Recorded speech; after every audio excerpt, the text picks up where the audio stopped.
หลับมั่งตื่นมั่งฟุ้งมั่งก็ช่างมันให้สม่ำเสมอฝึกไปเรื่อยๆประกอบความเพียรไปโดยไม่ให้มีอะไรมาเป็นข้อแม้ข้ออ้างหรือเงื่อนไขเดี๋ยวใจก็จะคุ้นเคยกับศูนย์กลางกายฐานที่7คุ้นเคยกับกลางท้องคุ้นเคยกับการหยุดนิ่งหยุดนิ่งแม้เพียงนาทีเดียวเนี่ยก็คุ้มแล้วนะสำหรับการเริ่มต้นสักนาทีหนึ่งแวบหนึ่งให้เราได้รู้จักกับประสบการณ์ภายในว่าใจหยุดนิ่งเนี่ยมันเป็นอย่างไรแล้วเราก็จะเริ่มรู้สึกพึงพอใจชอบหยุดแค่นาทีเดียวเท่านั้นความรู้สึกมันจะแตกต่างจากใจไม่หยุดเหมือนฟ้ากับดินเลยนะมันจะแตกต่างกันเพราะตัวมันจะเบา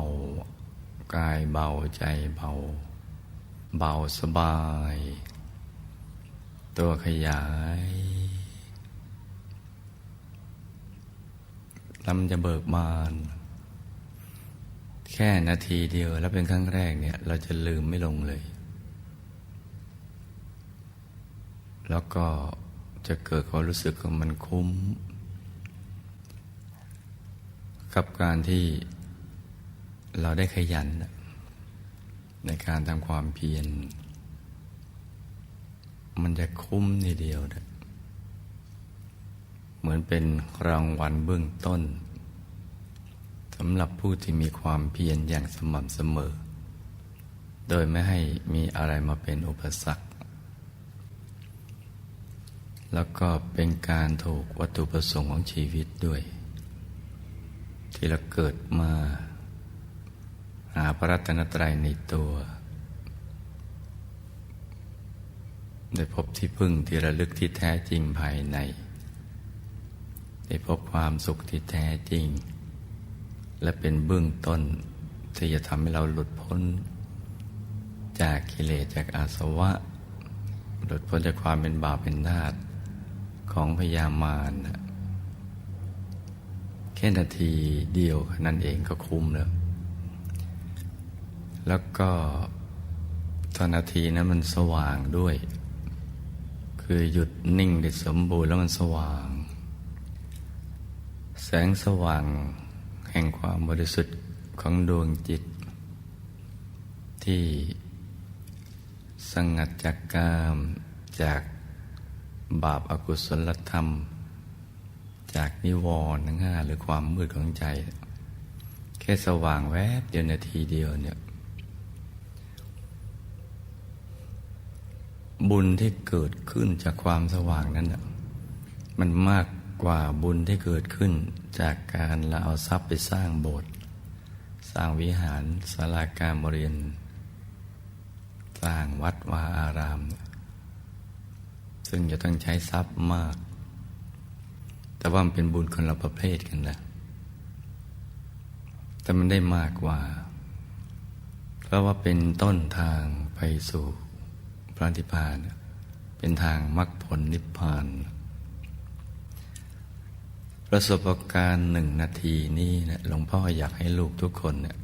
ได้รู้จักได้พบและจะเข้าใจคำว่านัตติสันติปรังสุขขังว่าความสุขอย่างอื่นเนี่ยมันสู้กันไม่ได้เลยกับใจที่หยุดนิ่ง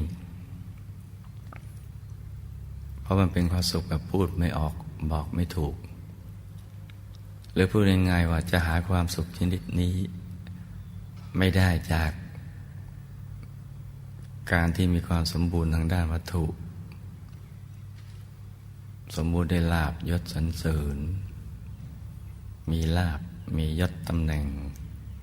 มีคนสรรเสริญชื่นชม มันเป็นความสุขที่ไม่ทราบว่าจะ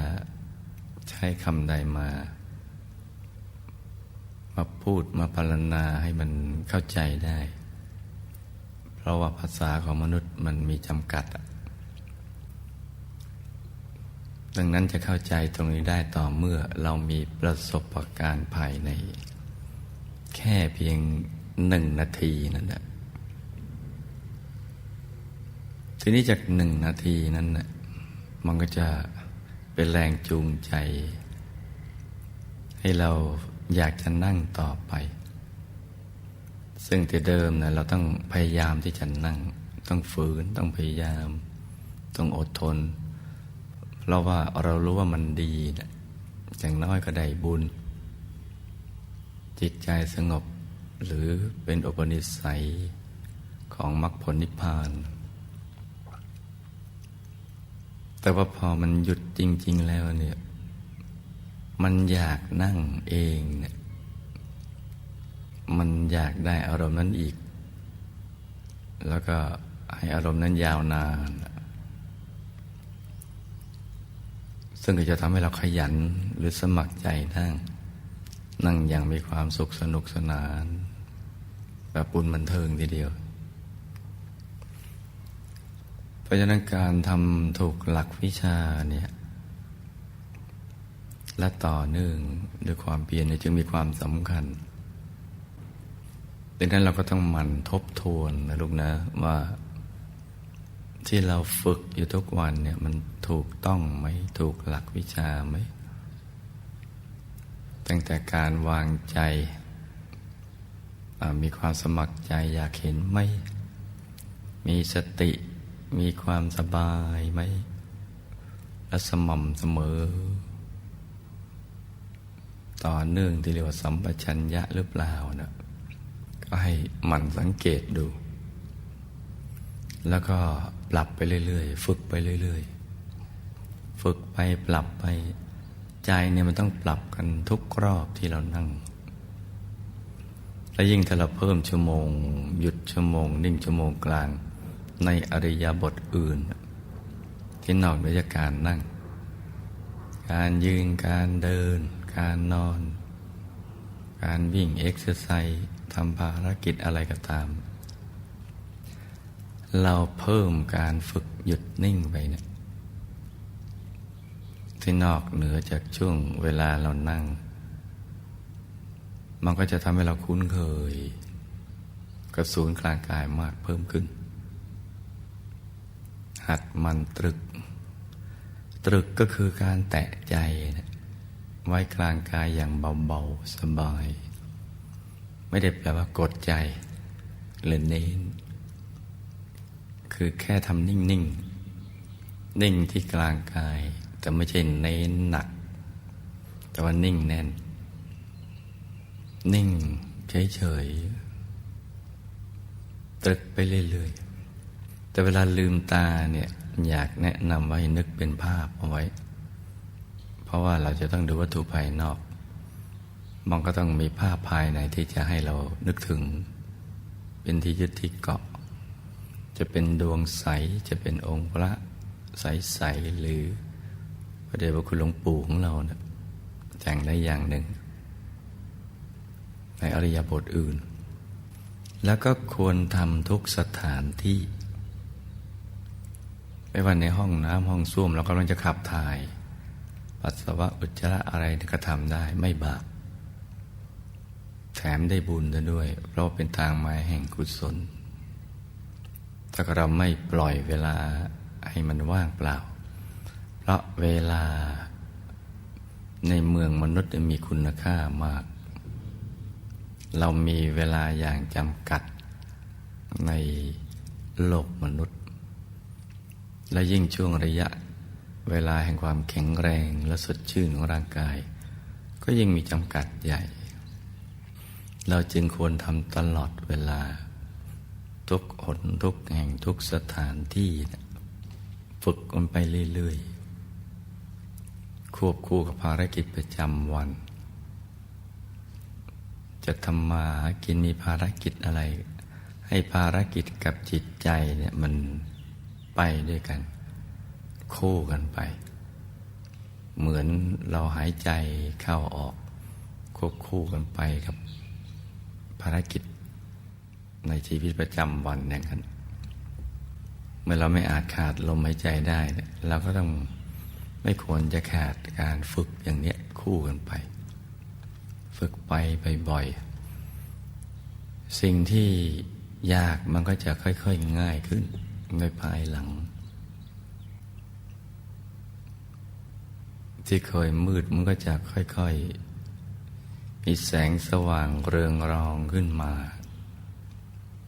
ค่อยๆขึ้นไปเรื่อยๆใหม่ๆแล้วฝึกแล้วก็ต้องยอมรับว่าเราเป็นมนุษย์ธรรมดาเพราะฉะนั้นเราก็ไม่ได้แตกต่างจากเพื่อนสหธรรมิกเพื่อนกัลยาณมิตรที่เขาล้มลุกคลุกคลานหลับมั่งตื่นมั่งฟุ้งมั่งมืดมั่งเมื่อยมั่งอะไรต่างๆเหล่านั้นบางครั้งกระท้อบางครั้งก็มีกำลังใจก็ล้มลุกคลุกคลานกันไปบ่นมั่งลำพึงมั่งน้อยเนื้อตามใจมั่งแต่ว่าเราจะบ่นลำพึงแค่ไหนก็ต้องฝึกควบคู่กันไปนะคือบ่นไปก็ฝึกไปทำไปทุกวันฝึกไปเรื่อยๆแล้วก็ในชีวิตประจำวันพยายามรักษาใจให้มันใสๆให้อารมณ์ดีอารมณ์ดีอารมณ์สบายอารมณ์ที่ต่อเนื่องกันไปเรื่อยๆเดี๋ยวจากคุ้มๆคำๆมันก็ชัดขึ้นมาเองแล้วก็พยายามนึกทบทวนบทเรียนหรือวิธีการที่แนะนำไว้ซึ่งเป็นวิธีที่ง่ายๆแต่มักจะมองผ่านหรือฟังผ่านกันที่เคยบอกว่ามีอะไรให้ดูก็ดูไปเรื่อยๆอย่างสบายๆโดยไม่ต้องคิดอะไรทั้งสิ้นมีความมืดให้ดูแล้วก็ดูไปดูโดยไม่มีความคิดนะไม่มีอารมณ์ร่วมมีภาพคนสัตว์สิ่งของภูเขาเรากาต้นไม้อะไรแล้วก็ดูไปเฉยๆอย่างสบายๆไม่ต้องไปคิดอะไรหรือบางครั้งใจมันเริ่มใส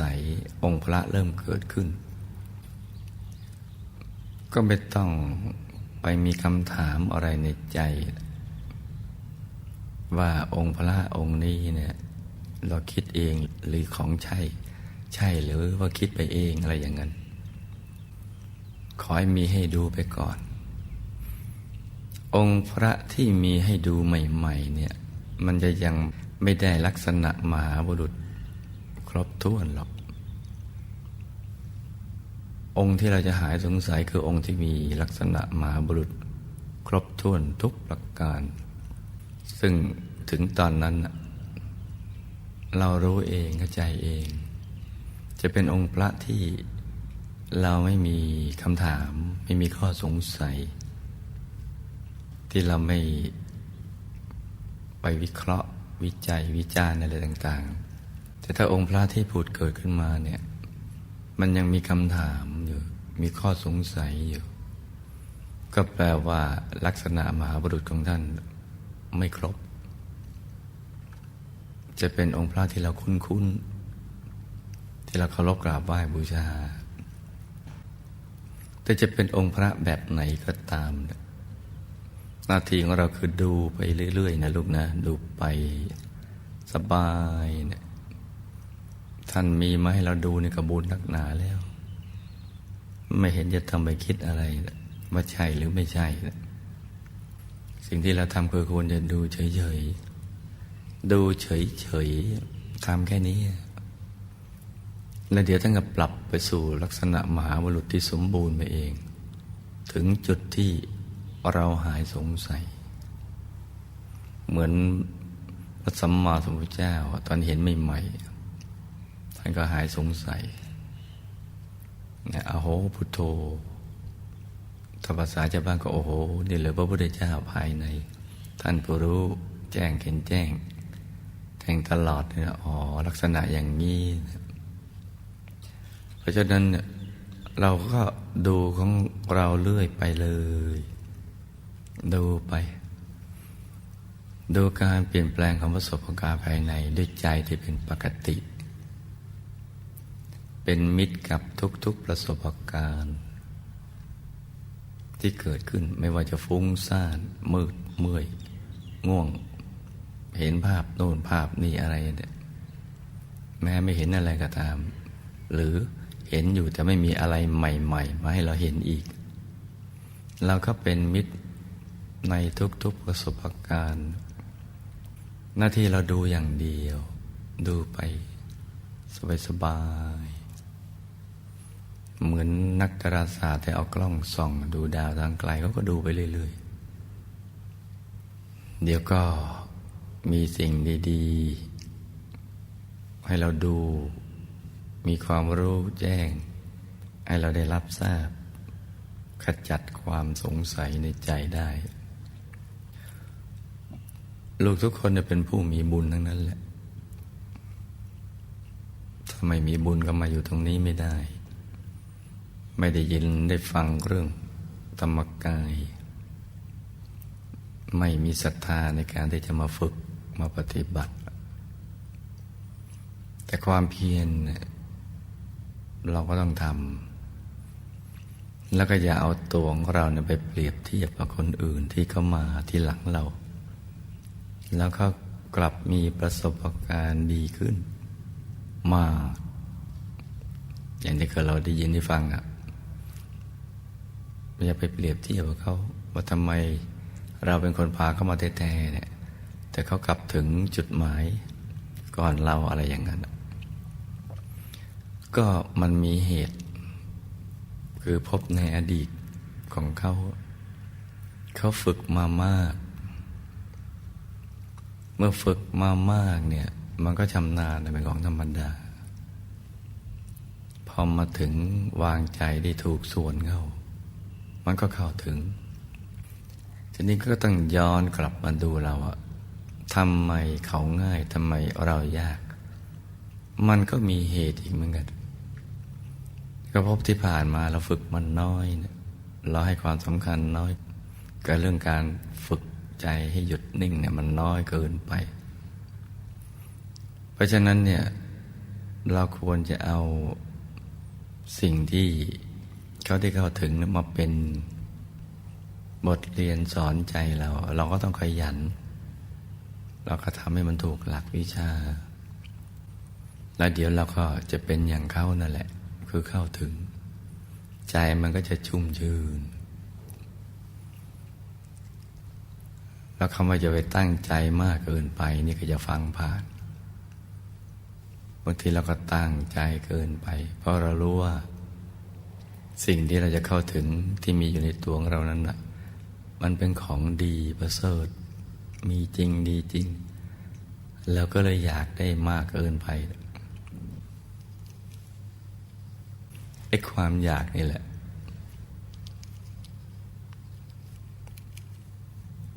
ที่มากเกินไปเนี่ยมันก็เลยทำให้เราไม่ประสบความสำเร็จความอยากได้เนี่ยมันดีแต่อย่าให้มีตอนช่วงเราปฏิบัติตอนปฏิบัติเราต้องการหยุดอย่างเดียวหยุดนิ่งๆฝึกตรงนี้จะมืดหรือสว่างเกิดขึ้นภายในหน้าที่เราคือหยุดนิ่งเฉยๆอย่างเดียวดูไปเรื่อยๆอย่างสบายๆให้เบิกบานให้แจ่มชื่นทำอย่างนี้แค่นี้เท่านั้นแหละเดี๋ยวเราจะเป็นมนุษย์มหัศจรรย์เราจะอัศจรรย์ตัวของเราเองเลยเราก็จะมีความภูมิใจในตัวของเราเองจะมีความเคารพเลื่อมใสในตัวเราเองด้วยที่เราสามารถหยุดใจได้จนแสงสว่างเกิดเมื่อมองผ่านแสงสว่างภายในไปเห็นดวงธรรม ผุดขึ้นมาซ้อนๆกันกระทั่งเข้าถึงกายในกายเนี่ยกายในกายกายมนุษย์ละเอียดทิพย์พรหมรูปภพกระทั่งถึงกายธรรมองค์พระใสๆภายในคือพระธรรมกาย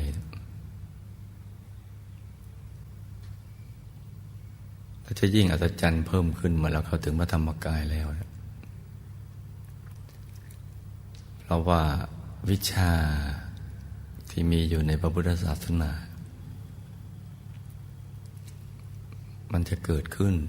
ให้เราได้ศึกษาเมื่อเราเข้าถึงพระธรรมกายในตัว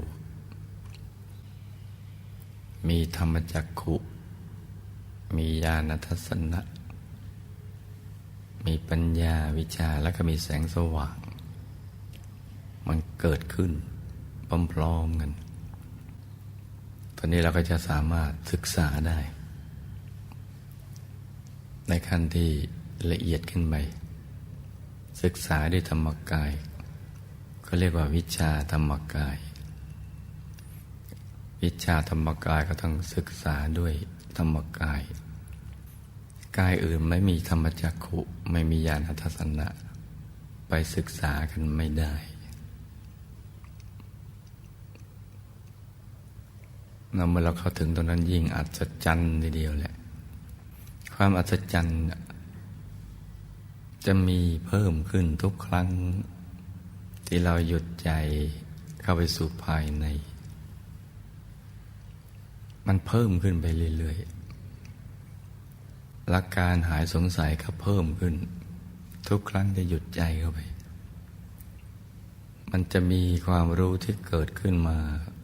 ตอบคำถามในใจของเราเนี่ยให้เราหายสงสัยขจัดความสงสัยไปเรื่อยๆจิตก็บริสุทธิ์เกลี้ยงเกลาไปเรื่อย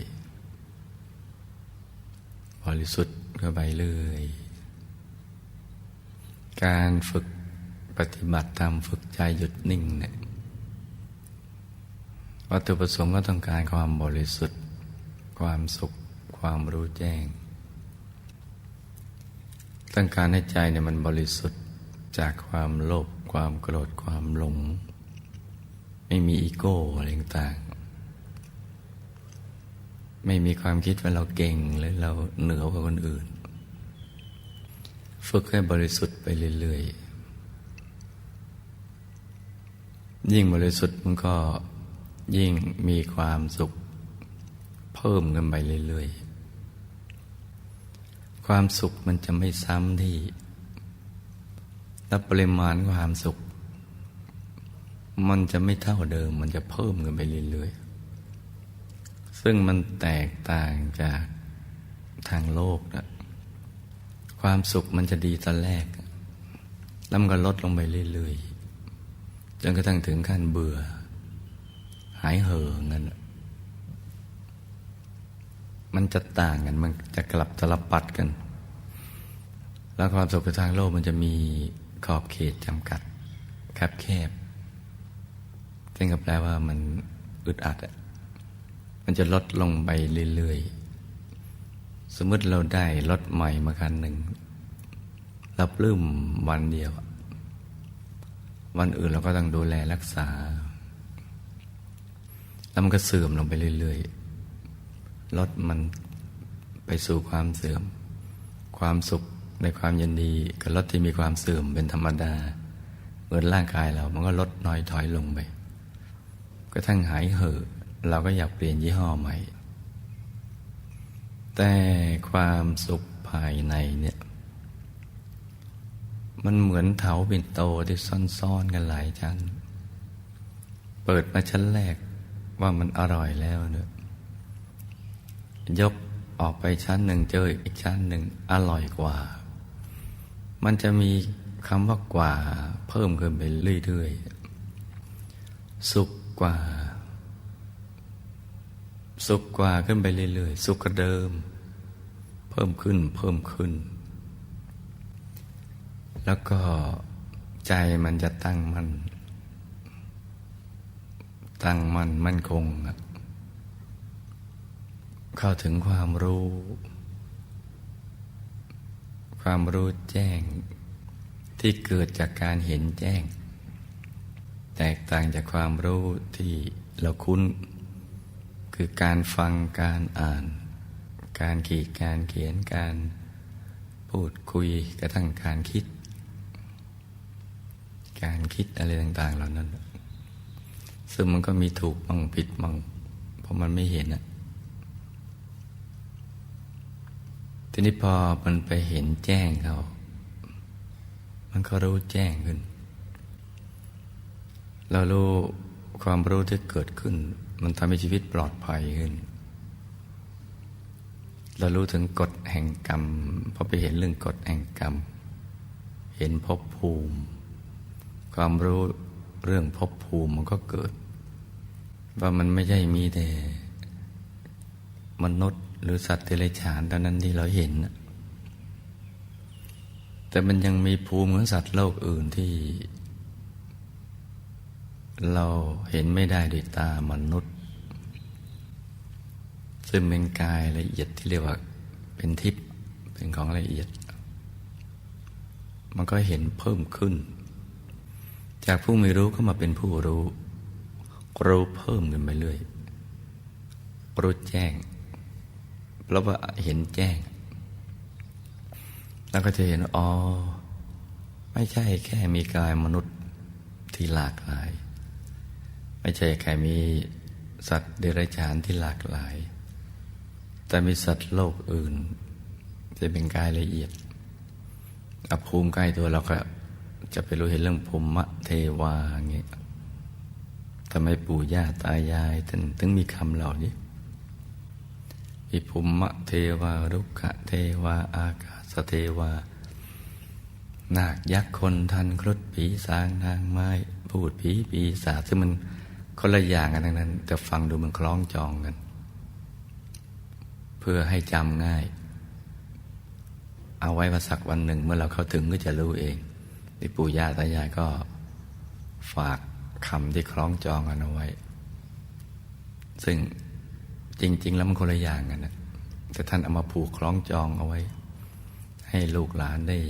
ง่ายต่อการศึกษาง่ายต่อการทรงจำและศึกษาต่อไปในอนาคตอย่างเช่นพูดอย่างหนึ่งผีก็อีกอย่างปีศาจก็อีกอย่างแต่ว่าเราจะได้ยินเหมือนเป็นอันเดียวกันพูดผีปีศาจรากสดผีเสื้อคำว่าผีเสื้อในที่นี้นี่ไม่ได้หมายถึงผีเสื้อที่บินได้เป็นสัตว์เดรัจฉานแต่เป็นกายละเอียดเนี่ยมันก็จะมีสัตว์โลกที่เป็นเพื่อนทุกข์เกิดแก่เจ็บตายที่นอกเหนือจากการเห็นด้วยดวงตาเนื้อหรือมังสะจักษุซึ่งเราเห็นแค่มนุษย์กับสัตว์เดรัจฉานมันก็มีเพิ่มขึ้นนี่เราเป็นความรู้ของเราเพิ่มขึ้นพอเราเห็นสิ่งเหล่านั้นเห็นไปถึงไหนรู้แจ้งกับสิ่งนั้นว่าสิ่งนี้เขาเรียกว่าอย่างนี้มาจากทั้งหมดเป็นอดีตมนุษย์ทั้งสิ้นได้กระทำกรรมอย่างนี้จึงมามีวิบากอย่างนี้ภพภูมิที่เขาอยู่เป็นอย่างไรหรือชีวิตในปรโลกคือชีวิตใหม่หลังจากตายแล้วเนี่ยเขามีความเป็นอยู่กันอย่างไรเนี่ยความรู้มันก็ค่อยๆเกิดขึ้นมาทำให้เราเนี่ยเลือกได้มีสิทธิ์เลือกว่าเราควรจะไปอยู่ตรงไหนและไม่ควรจะไปอยู่ตรงไหนเราจะเห็นว่าอบายภูมิไม่ควรไปอยู่แต่ไปดูได้แต่สถานที่ที่ควรอยู่ก็คือสุคติภพแห่งความสุขในระดับของผู้ยังมีกิเลสอยู่ที่มันแตกต่างจากในเมืองมนุษย์ในกายมนุษย์เราก็สามารถเลือกได้แล้วเราก็มีความรู้อีกว่าวิธี ที่เราจะเลือกไปอยู่นั้นน่ะมันจะไปได้อย่างไรความหมองความใสของใจมันเกิดขึ้นตอนช่วงไหนและเพราะอะไรจึงทำให้มาใสหมองโดยการกระทำอย่างไรความรู้แจ้งเหล่านี้มันก็จะเกิดขึ้นจากการเห็นแจ้งมันเป็นภาพเกิดขึ้นเป็นภาพที่เกิดขึ้นถ้าใจเราละเอียดมากมันก็ม้วนเดียวจบถ้าใจละเอียดพอประมาณมันก็ค่อยๆศึกษาไปทีละเล็กทีละน้อยก็ไปกันไปเรื่อยๆเนี่ยก็จะเห็นเรื่องภพภูมิอะไรต่างๆความสงสัยก็หมดไปแล้วเราก็จะไปเห็นว่าทำไมเราจึงเลือกที่จะไปอยู่ชั้นดุสิตหรือเราคุ้นกับคำว่าดุสิตบุรีเนี่ยสวรรค์ชั้นที่4ใน6ชั้นมันมีชั้นที่สูงกว่านี้คือชั้นที่5นิมมานารดีชั้นที่6พระนิมิตวสวัสดีทำไมหมู่คณะเราจึงไม่เลือกไปอยู่ทั้งที่ชั้นมันก็สูงกว่าทิพยสมบัติก็มากกว่าอะไรทุกอย่างมันก็เลิศกว่าหรือทำไมพรหมโลกมันก็ละเอียดกว่าสุขกว่าทำไมไม่เลือกไปตรงนั้นหรืออรูปภพอย่างนี้มันก็จะเกิดขึ้นเราก็จะเข้าใจเพราะเห็นแจ้งเพราะรู้แจ้งเพราะนั้นการฝึกใจให้หยุดนิ่งจะทำให้เราเป็นมนุษย์มหัศจรรย์เป็นคนอัศจรรย์ทีเดียวแหละมีความบริสุทธิ์เพิ่มขึ้นมีความสุขเพิ่มขึ้นมีความรู้แจ้งเพิ่มขึ้นเพิ่มกันไปเรื่อยๆอย่างนี้แหละมันจึงคุ้มต่อการที่เราจะฝึกใจให้หยุดนิ่งสิ่งใดคุ้มสิ่งนั้นก็ควรเป็นสิ่งที่คู่ควรกับการที่เราจะลงทุนประกอบความเพียรขยันแล้วก็ค้นหาวิธีการซึ่งตอนนี้ไม่ต้องค้นแล้ว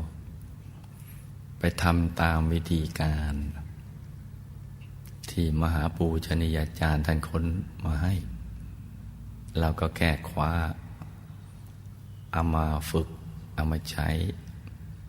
มันง่ายไปเยอะเราไม่ต้องไปสละชีวิตแบบท่านเพราะความรู้อย่างนี้เนี่ยมันจะทุ่มเทเงินทองไปมากกี่แสนล้านมันก็ไม่ได้มามันมีเหมือนความรู้ทางวิทยาศาสตร์ก็จะต้องทุ่มทรัพยากรไปเนี่ยใช้เงินทรัพย์มหาศาลกว่าจะได้พิสูจน์อะไรได้สักเรื่องหนึ่งแต่ตรงนี้มันเงินเราทุ่มไปขนาดนั้นแบบที่ทุ่มไปแสวงหาความรู้ทางวิทยาศาสตร์จะสร้างอากาศยานหรืออะไรต่างๆสักอย่างใช้เงินเยอะแต่เงินจำนวนนั้นเอามาใช้แสวงหาความรู้อย่างที่กล่าวไว้แล้วนะไม่ได้เลยมันต้องลงมือทำเองแล้วก็ทำแทนกันไม่ได้เพราะฉะนั้นคำว่าอัตตาหิอัตโนนาโถเนี่ยเป็นเรื่องจริงเสมอนะเพราะมันทำแทนกันไม่ได้มันต้องทำเองและจะเอามาหยิบยื่นให้กันก็ไม่ได้ถึงแม้จะนำมาเล่าสู่กันฟังเราก็แค่เป็นนักฟังได้ดีพอที่จะรู้เรื่องบ้างแค่คลำทางว่ามันไปอย่างนี้แต่มันก็ยังไม่ถึงกับแจ่มแจ้งเพราะเราแค่เป็นผู้ฟังแต่ถ้าเรามีประสบการณ์ในตัวเองอย่างนี้มันถึงจะหายสงสัยเพราะฉะนั้นสิ่งที่มันทำแทนกันไม่ได้มันก็ต้องทำเอง และความรู้เพื่อความเป็นมนุษย์มหัศจรรย์นี้มันไม่จำกัดวุฒิไม่ว่าลูกจะเรียนมาจบแค่ป .4 ก็สามารถเข้าถึงได้จะจบวุฒิแค่ไหนก็แล้วแต่เนี่ยมันไม่เกี่ยงวุฒิไม่เกี่ยงน้ำหนักอ้วนผอมอะไรต่างไม่เกี่ยงความหล่อความกิเลสไม่เกี่ยงกับความรวยความจนไม่เกี่ยงเกี่ยวกับเรื่องเชื้อชาติศาสนาและเผ่าพันธุ์เพราะทุกคนก็มีกายกับใจมีศูนย์กลางกายฐานที่7ก็เพียงแค่ฝึกให้ใจหยุดนิ่งๆอย่างเบาสบายตามหลักวิชาที่ได้แนะนำไปแล้วนั่นแหละเราก็จะสมหวังขอเพียงเรานั่งขัดสมาธิหลับตาแล้วก็ทำความรู้สึกว่าใจอยู่ในกลางท้องถ้ากรกรรมความสำเร็จที่จะเข้าถึงพระธรรมกายในตัวมากกว่า1,000,000%เพียงแค่เราเริ่มต้นหลับตานี่แหละทั้งที่ยังมืดอยู่นี่แหละขอเพียงหลับตาอย่างเบาๆสบายก็เท่ากับว่าเรากำความสำเร็จที่จะเข้าถึงพระธรรมกายในตัวแล้วก็เป็นมนุษย์มหัศจรรย์ที่พูดไม่ออกบอกไม่ถูกทีเดียวที่จะไปศึกษาความรู้เกี่ยวกับเรื่องสรรพสัตว์และสรรพสิ่งทั้งหลายได้ตรงนี้มันเป็นแก่นของความรู้เป็นรากและโคนของความรู้ไม่ใช่กิ่งและแขนงของความรู้ไม่ใช่เป็นเศษของศาสตร์แต่มันเป็นส่วนของศาสตร์ที่จะทำให้จิตใจเราสูงส่งขึ้นสะอาดบริสุทธิ์สว่างสงบแล้วก็จะได้รับการชื่นชมเทิดทูนจากผู้ที่มีกายทิพย์ชาวสวรรค์เนี่ยจะมองดูตลอดจะอยู่ในสายตาของสวรรค์ตลอดทุกครั้งที่เราปิดเปลือกตาอย่างแผ่วเบาแล้วเอาใจหยุดนิ่งอยู่ภายในอย่างสบายตามหลักวิชาเราก็ทำเพียงแค่นี้อย่างนี้เท่านั้นก็อยู่ในสายตาของสวรรค์แล้วที่จะปล่อยชื่นชมแล้วก็อนุโมทนาสาธุการเพราะฉะนั้นสิ่งที่เรากระทำเนี่ยเป็นสิ่งที่สูงส่งนะลูกนะ